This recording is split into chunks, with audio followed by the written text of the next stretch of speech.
change is hard. Well, right? change doesn't happen when a bunch of, stiffs go into a room and agree to something and leave the room. Change happens when you get some wild card listing brokerage out here breaking all the rules and asking all the questions. Change is not, I've been doing this for 20 years. This is how we've always been done it. Change is, hey, I'm going to break the rules, crash things. People are going to get pissed off. And then we're going to have a new way of going about doing business.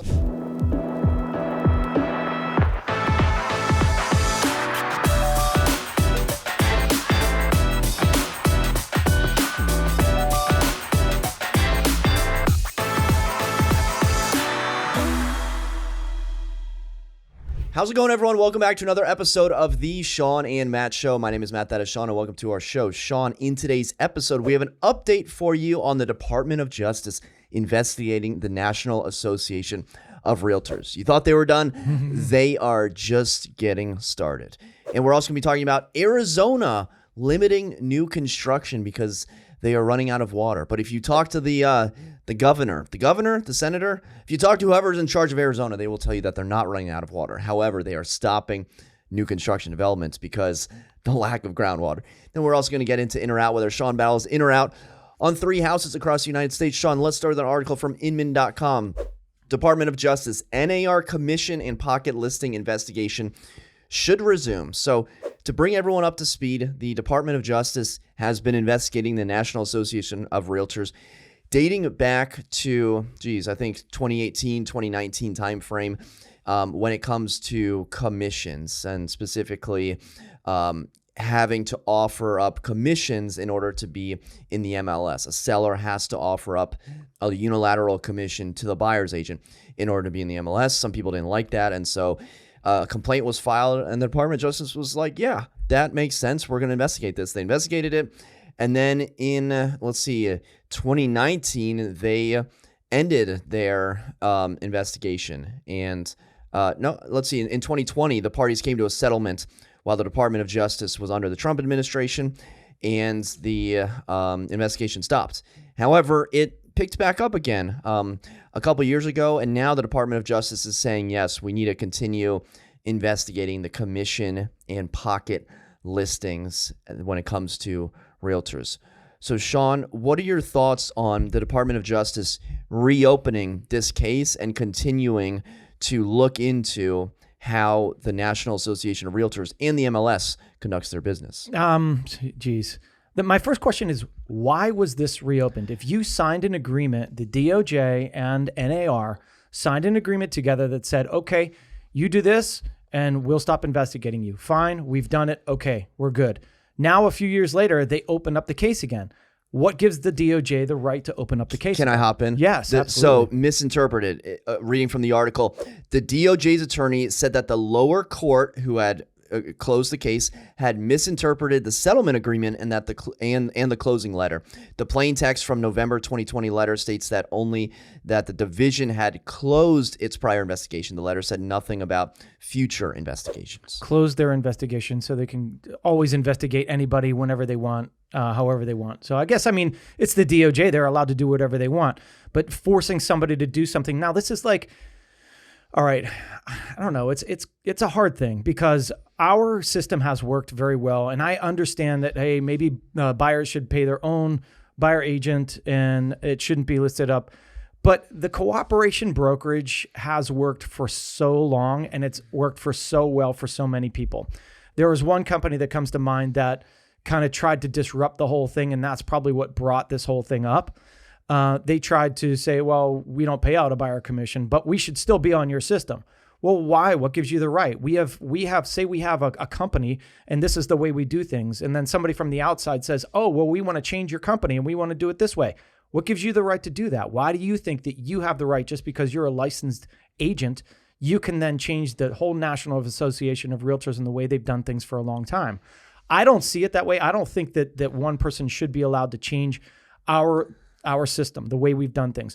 Now, if you want to argue the fact that, we should change the buyer broker, the way that funds are exchanged between the buyer and the buyer's broker and the seller paying all commission, right? If you want to change that, I understand that. But, we have to figure out a different way because I'm not working for free. I've done this for 20 years. I have a lot of knowledge in this field. and most other people do not. And so I feel like I'm not working for free. Are you? What do you think Right? buyers and sellers are thinking when they hear a real estate agent say, this is how we've always done it. I've been doing this for 20 years. I mean, does it matter? Like, what do you mean? Like, Well, some of the things that we've been doing for 20 years maybe are the things that we need to take a closer look at and say, hey, maybe we do need to switch something that's here. what I'm saying is like, if you want to look at that, fine, let's figure out a system that will work, but I'm not working for free is what I'm saying. So I wouldn't work for free. I would hope you don't work for free either. What I'm saying is maybe there's another way of doing this because, you know, the real estate industry has changed dramatically, you know, in the past 5, 10, 15 years, but the pay structure hasn't. You know, sellers are still paying buyers agents to negotiate against them.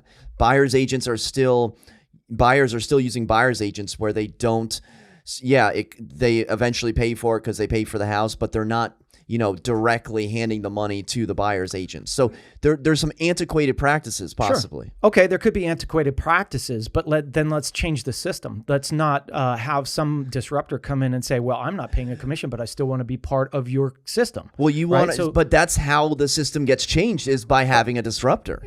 No, it changes by everybody saying, okay, well, we need to change this. If this company comes in and says, I don't want to be a part of, I want to be a part of your system, but I don't want to pay anything. That's like saying, Matt, I want to come into your store, but I don't want to pay for the stuff. I'm just going to grab it and take it. Well, why don't we change our system? Why don't we let all food be free, right? Anybody could argue that the system doesn't work, that capitalism doesn't work, that socialism works, that this doesn't, that this does. You know, you can go down the line forever and ever. But the truth is, our system works. It's worked really good for the longest time. So one company comes in to disrupt it. Okay, maybe there's something wrong. All right, let's think about this. Do we need the DOJ to come in and say, you need to change? We're going to investigate you. Now you owe this person this money and this person this money. No, we don't. We can figure it out. If there's a different way that we need to do things, let's get public opinion. Let's start talking about it as a real estate industry. How can we change this so the seller's not paying all the commissions? Seller, you pay your side. Buyer, you pay your side. Fine, let's do it. We'll figure it out. I think there's a good way of doing it. But getting the DOJ involved and saying you must repay these people. You must, you know, I don't see it that way. I don't think it's a forced situation. We built this. The NAR built this. Why does it have to fold into just because one company wants to do it a different way? Sometimes one person who's trying to blaze a new trail gets all the arrows in the back so that people can follow that trail. And that may be what, you know, this one company, what Rex, you know, has done. It's true. I mean, yeah, there's always going to be that person that changes hard. Well, right? change doesn't happen when a bunch of, you know, stiffs go into a room and agree to something and leave the room. Change happens when you get some wild card listing brokerage out here breaking all the rules and asking all the questions.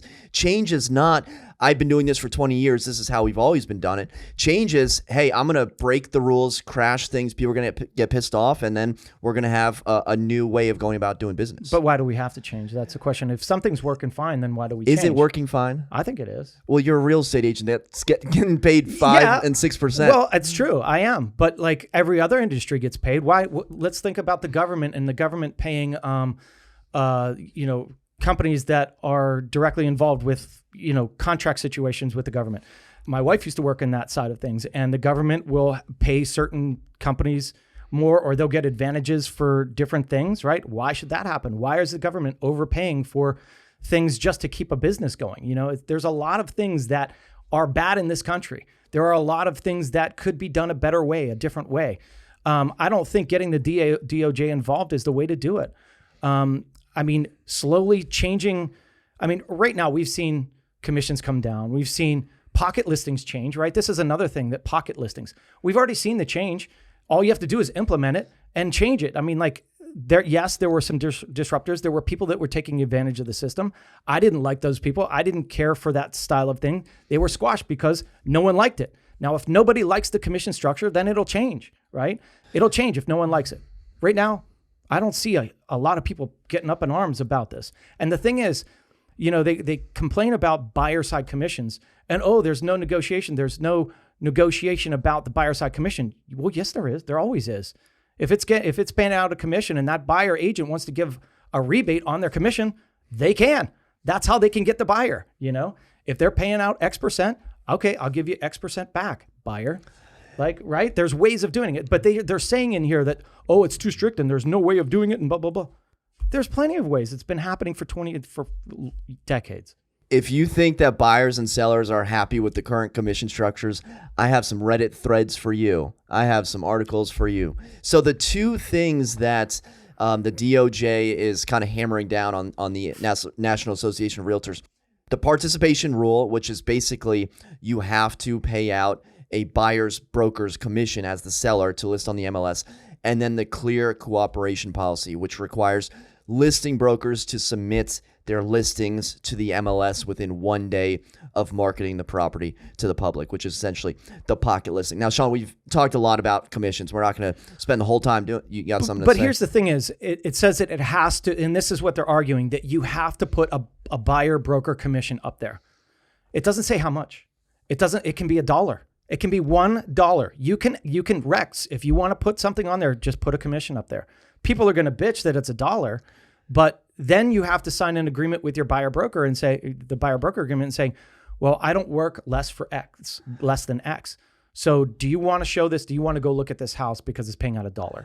I don't work for free. And maybe that's where the system is flawed and we can change it. But anyways, I never understood why more people don't pay out $1,000 or like $5,000. I mean, and that's the thing is they can, but it's like, yeah, I mean, listen, I can go both ways. I'm trying to be argumentative on this, but like I can understand both sides.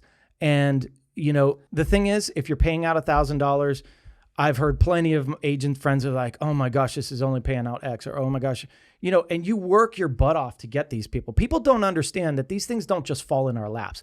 This takes years and years of doing what we do and attraction. And it's just like any other business. How do you get people to use you? It's advertising. There's so much money that goes into this. It's like, hey, am I going to go buy a Nike shoe? Why am I going to go buy a Nike shoe? Because I'm advertised in front of all the time, and that's kind of what we're doing as real estate agents. We're spending a lot of money to attract, right? So I'm not going to work for free. So in that regard, if it's paying out $1, I'm going to say in my buyer broker agreement that I'm going to make X, and you're going to make up the difference if that's the case. And it's rare, it's very rare that they pay lower than, $1,000 or something like that. Well, switching gears on the pocket listing argument, where do you stand on that? Because, let's say you're listing a property for sale. It's a pocket listing, meaning you're only like telling your office about it. I'm not in your office. I call you and you're like, well, it's not available. And then you go sell to somewhere else. I'm going to feel essentially discriminated against and, ethics violations and all sorts of ways about that situation. But at the same time, let's say you're listing your own house. Who is the MLS to tell you how you can go about marketing the property and when to put that, in the MLS? Yeah, well, and that's the thing is this was another thing that happened abruptly a couple of years ago, and we were just like, wait a second, we can no longer say that we have this coming soon. We can no longer, put that advertisement out there. Hey, I've got A, B, C, D, E, and F coming soon. Well, that's a great way of advertising to get people to, want your listing, right? I mean, what's wrong with that? But at the same time, there are always bad actors in this, and they're always going to take advantage of people. And, like I say all the time, I'll talk to agents all the time or talk to clients, and they're like, I talked to this other agent and I just didn't trust him. And I'm like, listen, there's bad actors in every industry, and those bad actors are going to take advantage of a situation, and they don't care about you, the client. They care about the money, the dollar. That's all they care about. I've seen it over and over again. I personally, I'm not about the dollar. Naturally, I have to make a living, but at the same time, that's not what drives my mind, right? And so I think that, that change, we all get used to it, right? Change is hard, but at the same time, once you do the change and we work our way around it, we can then figure other things out. I don't really care that anymore that we have to go on the MLS within 24 hours of coming soon. We've all worked around it, and if we don't have a sign up in the yard and we're not advertising it to the public, you can do an office exclusive. You can send it out to your database, but you just can't blanketly say, hey, I've got this up for sale. Right? Well, have you run into any issues where you see a sign in the yard and then you don't see it on the MLS? Oh, yeah. Yeah. What do you do about that? Well, the tough thing is a lot of times we order these signs in advance. So, all right, and you have to get utility companies to come out and spray the yard. And then sometimes the sign post is put up, and sometimes you hire a company to put the sign post and sign up. And so it's hard to say, all right, well, we're going to go on July 10th, but I need that sign up July 9th, and there's another company that's doing it. So they might get on a couple of days early. The other thing is listings take a while to get ready. And so you might have a date set that you're saying you're going to go active or go onto the MLS, but then all of a sudden you're not ready. You're not ready. So, oh crap, I've already done all this stuff and it's hitting, but what do? I'm not ready. Should I just go on the market because the law says so? There's no fine line in saying this is the standard and this is how it has to be. It's, we all run into barriers and those are going to be there all the time. So I think as long as you're playing by the rules and for the most part, and you're not being malicious about it, I mean, that's really the intent there, right? I don't know. NAR's brief to the appeals court is due on July 21st. So stay tuned. I'm not betting against the Department of Justice. No, they got some pull in the district and across the United States, but we'll definitely keep you updated when we know more. Yeah. Let's move on to the next topic, Shawn. This comes to us from Phoenix, Arizona, via The Guardian, as well as other sources. Arizona limits future home building in the Phoenix area due to lack of groundwater. Action set to slow population growth for one of the most rapidly expanding areas in the United States amid a mega drought. So, Shawn, essentially the headline, tells it all. Phoenix, 4.6 million people. The action is by the Arizona Department of Water Resources on Thursday of last week. So essentially they said no more new builds, no more new subdivisions until we can figure this out. Other, areas like Nevada and Salt Lake City have their own sort of water issues, but the Phoenix area, I believe they get 30% of their water from the Colorado River, along with, another 40% from groundwater as well.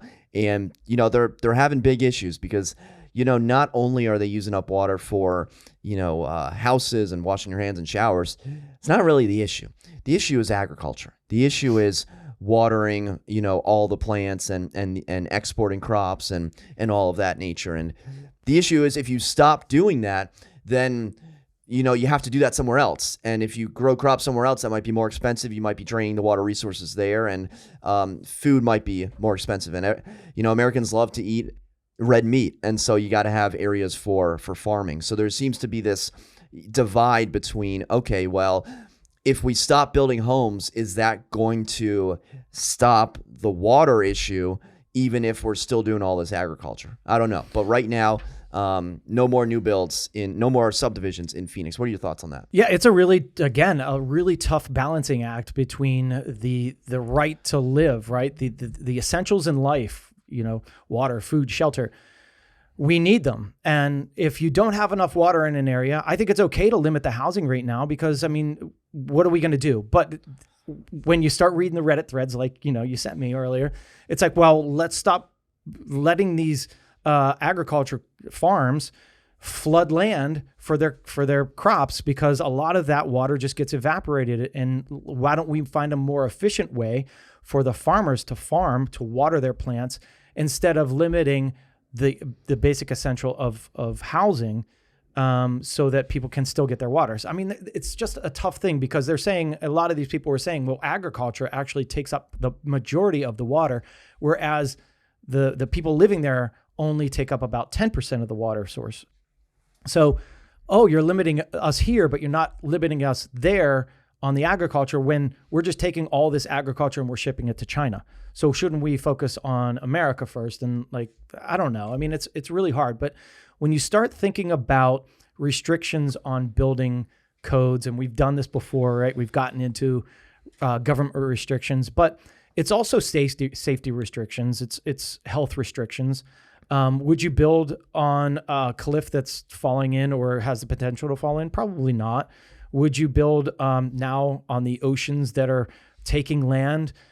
Probably not, right? You have to think about these things. Where are you going to build in Florida where it's a marsh? No, you have to do certain things. So there has to be a line in the sand that says, listen, we don't have any more water.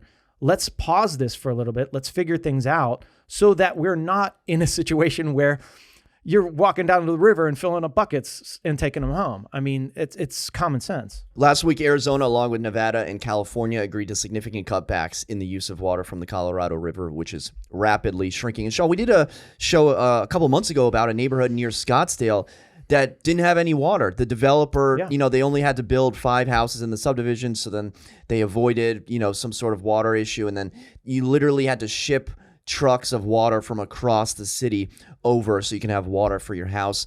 You're still going to be able to build in some areas of Phoenix, but it's going to be vastly restricted. It's going to deny new certificates of assured water supply, which enables home construction.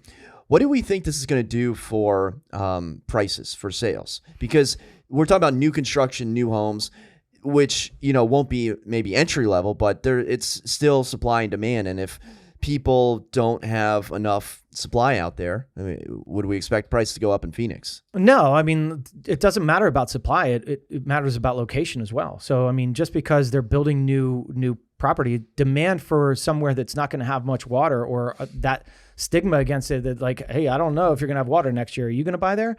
No, demand goes down when there's factors like that introduced. So I don't think that prices will go up in that area because there's a negative thing that's affecting it. So anytime there's a negative, there's going to be a pullback on demand. There's 4.6 million people. You don't think with less inventory, there's going to be a rise? I mean, 4.6 million people. I mean, there's going to be a rise, but I mean, can't they build somewhere else? Well, Phoenix is always booming and busting, so maybe. Yeah, I mean, they were booming the past couple years, and now maybe they're starting to bust a little bit. Yeah, it's hard. I mean, we're all for expansion, but like, it goes everywhere you go. There's going to be somebody that's restricting you from doing something, and you have to follow the rules. Like here, it's like people want their trees, right? Don't cut down the trees. Well, if you're going to cut down the trees, then you can't build, or something like that, right? So I don't know. Just be smart about it. I don't think that I would be personally, if I'm buying, I'm not buying there, right? If it's a case, I'll buy a more expensive property in the city where I know there's going to be water supply. Yeah, I never understood why you'd want to live in the middle of a desert, like as a human. I don't get it either. It's like, wait, let's use common sense. Is there any water here? No. Is it hot? Yeah. The night's cold. Is there any resources? Can we grow crops? No. Why are we living here? Like, what are we doing? It's cheap. It's cheap. I don't know. That's why people live there. Yeah. All right, let's move on to in or out, whether Shawn Battle is in or out on 3 houses across the United States. Well, from Phoenix to Martha's Vineyard, Shawn, impossibly cute gingerbread house on Martha's Vineyard delights for $875. So this is a gingerbread cottage, Shawn. It is known as the Pink House, and it was built in 1870. It's part of what's known as the Campground, a collection of homes originally created as a summer retreat with campsites for the Methodist Church. Over the years, the camping tents were removed and the cottages were constructed around the tabernacle. So, Shawn, take a look at this pink gingerbread house, 2-bed, 1-bath for $850,000. It's about 700 square feet, so it's a little on the small side, but it has all the charm in the world. And Gingerbread Cottage is an actual real thing, and you can tell by the designs and the window exteriors and the window coverings and whatnot. So, Shawn, are you in or out on the Pink House for $895? Matt, I know pink can change a lot of things, but pink houses, you know me and pink houses. I mean, this is absurd. I hate I hate pink houses. The floors are all painted. The hardwood floors are painted different colors. That was like my grandmother's house was like that. Old farmhouse. They painted the floors. For $895, I'm out, Matt. I'm not buying the little gingerbread house for $700. I know it's in Martha's Vineyard, which is great. I've never been there. I'm sure I know that the prices are high there, but little gingerbread house. The only way I would buy this is if I was opening a candy shop, right? If you're opening a candy shop and you want people to come and see your, into your store because this is the perfect Gotta spot. have a pink exterior. It's bubblegum pink. Yeah. Right? You're going to get people in there. Otherwise, ain't for me. I'm in. Okay. I'm in on the bubblegum house, on the Pink House. It's silly. It's whimsical. It's pink. It's got charm. It's got Martha's Vineyard written all over it. I am so in. Okay. $895. a little, or 850, a little steep for 700 square feet. Yeah, you're about $1,100 a square foot. Yeah, I'm so in. I'm so in. All right, maybe, awesome. Maybe not in the wintertime, but I'm in. Yeah, I'll come visit.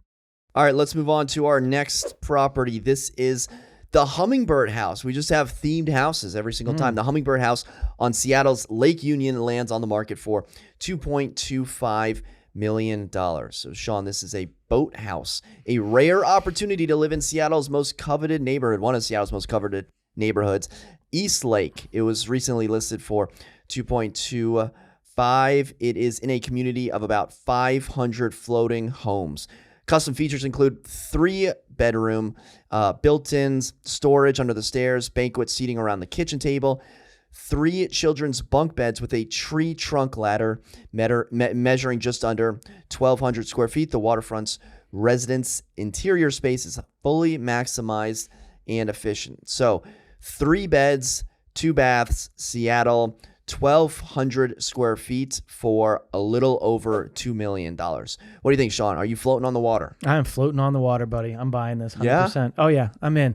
This is the lifestyle. You're buying a lifestyle. If you want to live, hey, there's no lack of water in this one. You're on the water. You're literally sitting on the water.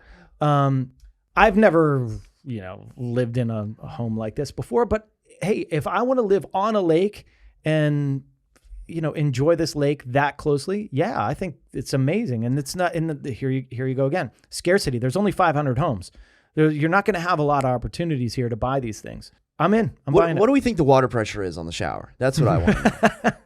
That's probably pretty good there, buddy. It's probably pretty good. Yeah. The listing says this is perfect for a family. I don't know how many families are being raised on the water. It's got the bunk beds. It's got the charm.